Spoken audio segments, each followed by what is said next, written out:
এমপিওভুক্ত শিক্ষকদের বাড়ি ভাড়া ভাতা 15% বাড়ল, আন্দোলন প্রত্যাহার।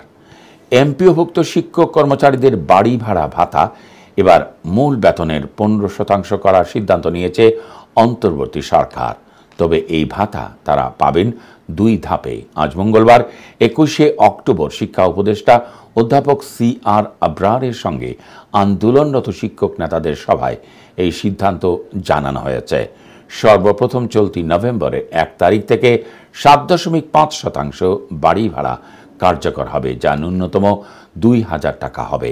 এরপর আগামী বছরের জুলাই থেকে আরও 7.5% বাড়ি ভাড়া যুক্ত হবে, যাতে মোট 15% পৌঁছায়।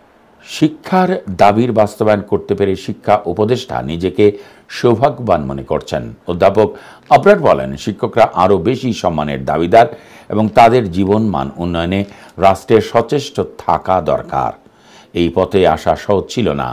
নানা মতভেদ, বিতর্ক ও অভিযোগের মধ্যেও মন্ত্রণালয় ক্রমাগত ন্যায্য ও টেকসই সমাধানের লক্ষ্যে কাজ করে গেছে।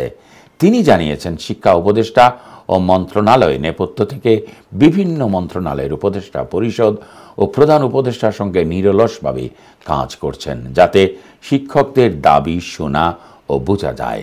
মন্ত্রণালয় মনে করছে এটি কারো একার জন্য নয়, এটি যৌথ সাফল্য।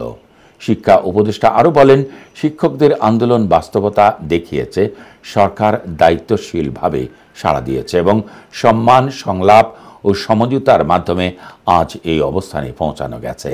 এখন সময় এসেছে শিক্ষার্থীদের কাছে ফিরতে এবং ক্লাসরুমে কাজের প্রতি মনোযোগ দিতে।